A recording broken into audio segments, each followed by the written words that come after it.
as coisas divinas, ele coloca aqui, em breves palavras, o que está escondido atrás disso aqui. Qual a profundidade das riquezas, tanto da sabedoria como da ciência de Deus. Quão insondáveis são os teus juízos e quão inescrutáveis os seus caminhos. Ele percebia um pouco da profundidade das riquezas de Deus, da sabedoria e da ciência. Profundidade aqui é num termo espiritual, uma analogia com o mundo físico. Nós olhamos o espaço, sabemos que temos uma galáxia que estamos nela. Se vamos andando aí, nós falamos que andamos para o espaço profundo. Ninguém sabe onde termina isso aí. É o espaço profundo. É extenso demais. Assim, é profunda demais a riqueza de Deus. Sua ciência, a sua sabedoria, tudo que ele tem é insondável. Quem pode subir até Deus e sondar seus mistérios? Aliás, quem pode sondar o coração do homem? A palavra de Deus fala que águas profundas são os conselhos no coração do homem. Quem os tirará? Há algumas coisas que são insondáveis, mas a palavra de Deus também fala: ninguém conhece o homem, senão o Espírito do homem que nele está. Ninguém conhece a Deus, senão o Espírito de Deus que nele está. Então, para a gente falar de profundidade de Deus, só tem um jeito. É se o Espírito de Deus estiver em mim. E ele me comunicar essa profundidade, essas coisas que não são comuns. Ele se alegrava muito porque, nesse capítulo aqui, ele fala sobre a zambujeira, o enxerto de um povo que não era de Deus, no tronco de uma árvore, e passou a ser de Deus. E essa árvore enxertada, que era má, ficou boa.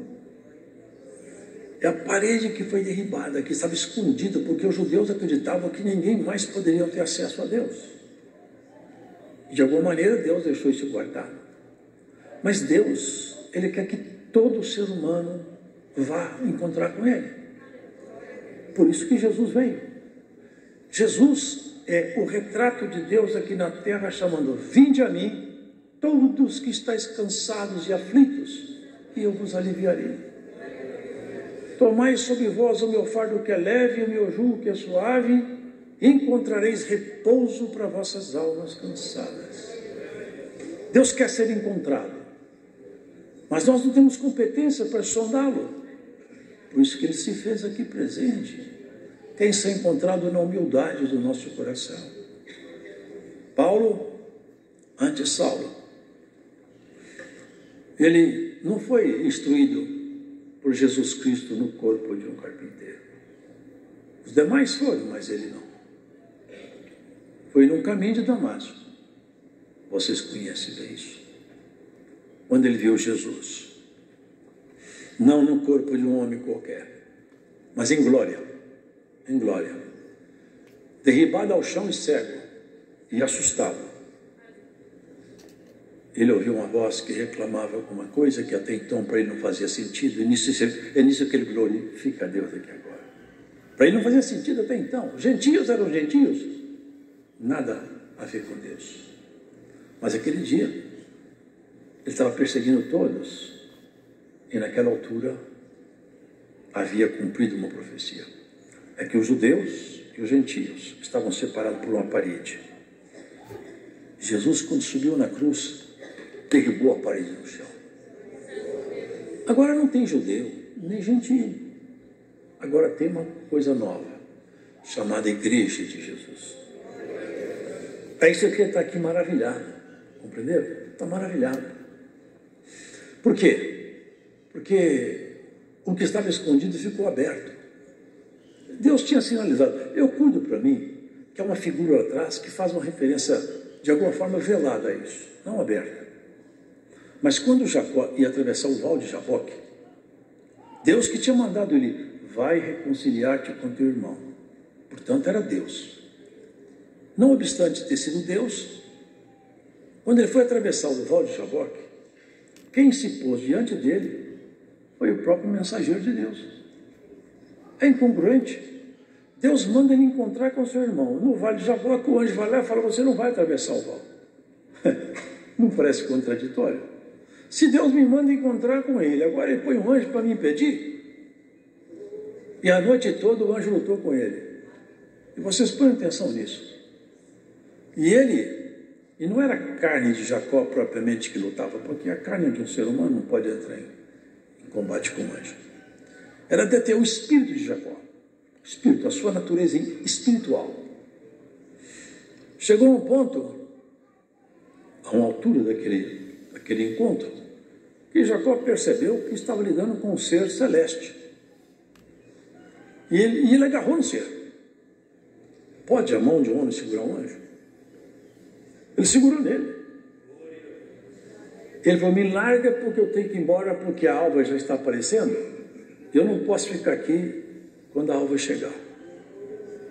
Essa alva tem nome.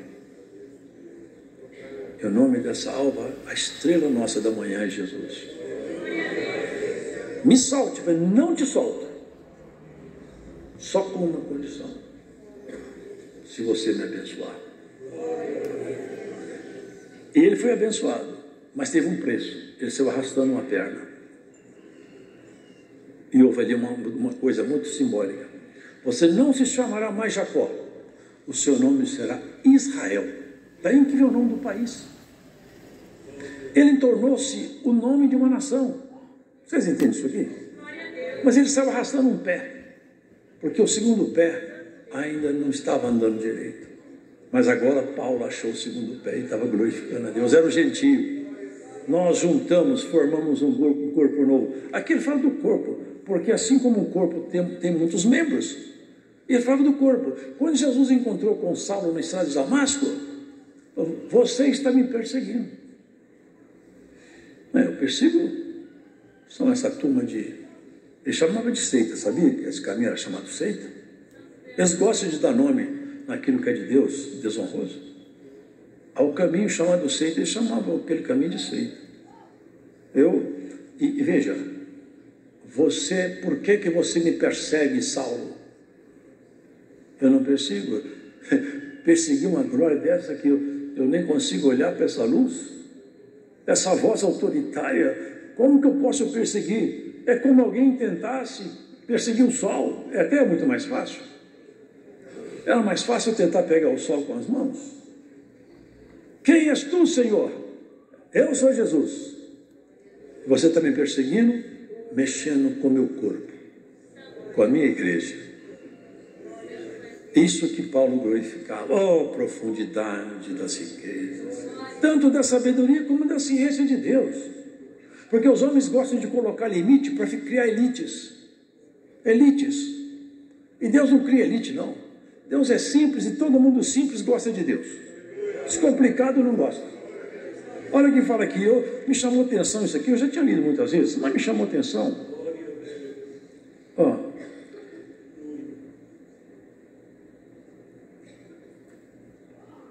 Não ambicioneis coisas altas, mas acomodai-vos